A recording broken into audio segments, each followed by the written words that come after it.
अस्सलाम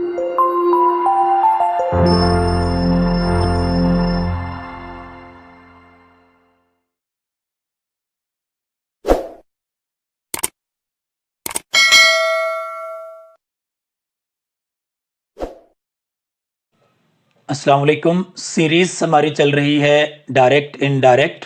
last video में हमने डिस्कस किए थे इंट्रोगेटिव सेंटेंसेस को डायरेक्ट से इनडायरेक्ट में चेंज करना। हमने पढ़ा था कि रिपोर्टेड स्पीच में आने वाला क्वेश्चन या तो सिंगल इंट्रोगेटिव होगा या डबल इंट्रोगेटिव होगा। सिंगल इंट्रोगेटिव से मुराद था कि वो क्वेश्चन जिनका आंसर यस या नो में हो सकता है, और डबल इंट्रोगेटिव जिनके डिटेल्ड आंसर्स आपको लिखने पड़ते हैं, बोलने पड़ते हैं, देने पड़ते हैं। हम लास्ट टाइम डिस्कस कर चुके थे कि अगर फिक्रा सिंगल इंट्रोगेटिव है तो उसको किस तरह से चेंज करना है। आज के इस लेक्चर में हम डिस्कस करेंगे अगर फिक्रा डबल इंट्रोगेटिव है तो फिर उसको किस तरह से चेंज किया जाएगा। डिस्कस करते हैं चेंजेस। पहली तब्दीली क्या होगी, उसी तरह से जिस तरह से सिंगल इंट्रोगेटिव में था कि सेड और सेड टू दोनों को तब्दील करेंगे आस्क्ड या इंक्वायर्ड में। फिर इन्वर्टेड कॉमास को खत्म करने के लिए कुछ भी नहीं लगाएंगे, वहां पर हम लगाते थे इफ या वेदर सिंगल इंट्रोगेटिव में। डबल इंट्रोगेटिव में इन्वर्टेड कॉमास को खत्म करने के लिए कुछ भी नहीं लगाएंगे। Number 3, subject of reported speech. Reported speech का सब्जेक्ट कहां पर आएगा? After WH word. WH वाले लफ्ज के फौरन बाद हम क्या लेकर आएंगे? हम सब्जेक्ट लेकर आएंगे। सिंगल इंट्रोगेटिव में हमने क्या पढ़ा था कि इफ या वेदर के बाद आएगा सब्जेक्ट, यहां पर WH वाले वर्ड के फौरन बाद आएगा। एग्जाम्पल है हमारे पास, he said what are you doing. जब हम इसको चेंज करेंगे तो ही आस्क्ड। अब इन्वर्टेड कॉमास को देखिए, खत्म करने के लिए कुछ भी नहीं है, नथिंग। WH वाला वर्ड एज सच आ गया, इसके बाद सब्जेक्ट आई, आर की जगह was, what I was doing.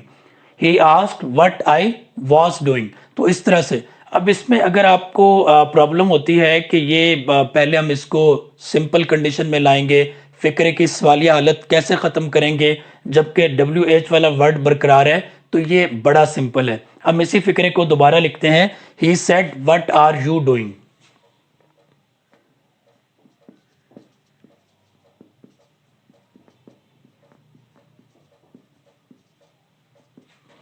He said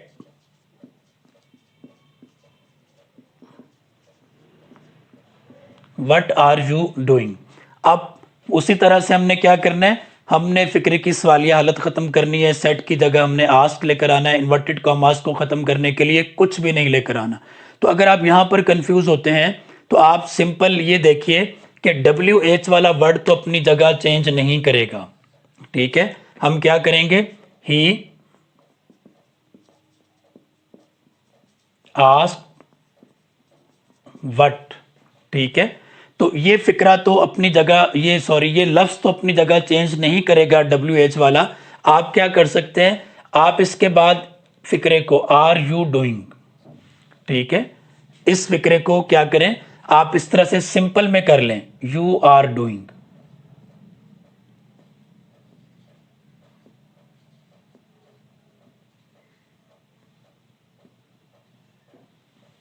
ठीक है। अब आप इसको चेंज करें, अब क्या होगा फिक्रा,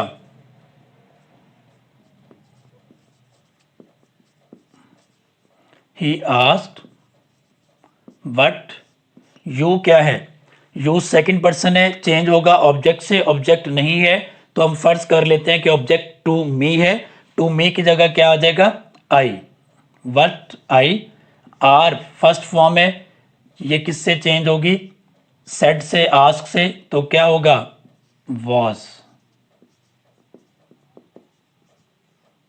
डूइंग, ठीक है। तो अगर आप कंफ्यूज हो रहे हो तो आप क्या करें, WH वाले वर्ड के बाद इस फिक्रे को सादा करके लिख लें, आपको बड़ा क्लियर हो जाएगा कि सब्जेक्ट की पोजीशन क्या होगी, वर्ब की चेंज क्या होगी और फिक्रे का बाकी हिस्सा किस तरह से आएगा। एक और एग्जांपल देखिए, he said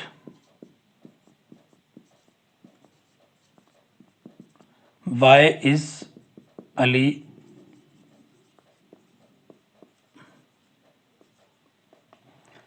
he said why is Ali laughing. अब उसी तरह से हम इसको चेंज करते हैं, यूं लिख लेते हैं हम इसको, he said why.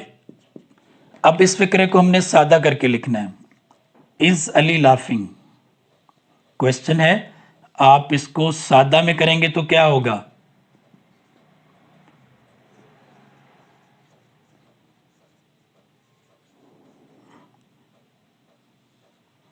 Ali is laughing. ठीक है, हमने यहां से इज अली लाफिंग को क्या कर लिया, पहले सादा फिक्रे में चेंज कर लिया, अली इज लाफिंग। अब आप इसको मुकम्मल चेंज करें, क्या होगा? He asked why Ali is, first form है, ये किससे चेंज होगी? सेट से, तो क्या आ जाएगा? Was laughing. ठीक है, तो फिक्रे की सवालिया हालत खत्म हो गई, प्रोनाउन को चेंज करने की जरूरत नहीं पड़ी चूंकि थर्ड पर्सन था। अब WH वाले वर्ड को छोड़कर बाकी फिक्रा पढ़े, अली वॉज लाफिंग। तो ये सिंपल सेंटेंस है, तो बड़ा आसान हो जाएगा क्वेश्चंस में अगर आप इस तरह से कर लें कि फिक्रे को पहले वापस सादा फिक्रे में बदल लें। ठीक है, सवालिया फिक्रे को वापस सादा फिक्रे में बदल लें तो आपकी कंफ्यूजन बिल्कुल खत्म हो जाएगी। और एग्जांपल देखिए, ही सेड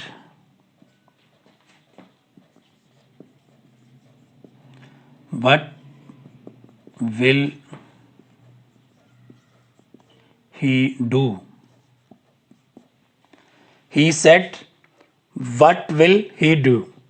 अब आप क्या करें, उसी तरह से इसको हम सादा करके लिख लेते हैं, ही सेड व्हाट, इस फिक्रे को विल ही डू क्वेश्चन है, इसको हम सादा बनाएंगे, सिंपल सेंटेंस में वापस चेंज करेंगे तो क्या होगा? He will do. ठीक है, अब इसको चेंज करें,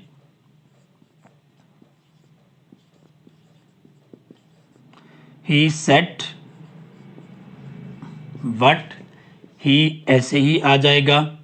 विल फर्स्ट फॉर्म है, सेट से चेंज होगी तो क्या आ जाएगा? वुड। वुड के बाद चूंकि फर्स्ट फॉर्म आती है हमेशा, तो डू का डू बरकरार रहेगा। तो इस तरह से हम डबल इंट्रोगेटिव सेंटेंसेस में बड़ी आसानी से चेंज कर सकते हैं डायरेक्ट स्पीच के फिक्रे को इनडायरेक्ट स्पीच में।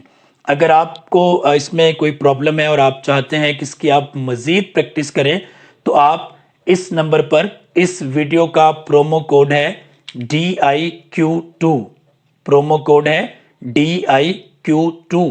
आप ये कोड इस नंबर पर व्हाट्सएप करेंगे तो आपको प्रैक्टिस के लिए मजीद exercises with solution with answer key आपको अपने व्हाट्सएप पर रिसीव हो जाएंगी। आई डू होप कि पहली वीडियोस की तरह ये वीडियो भी आपकी खासी मदद करेगी।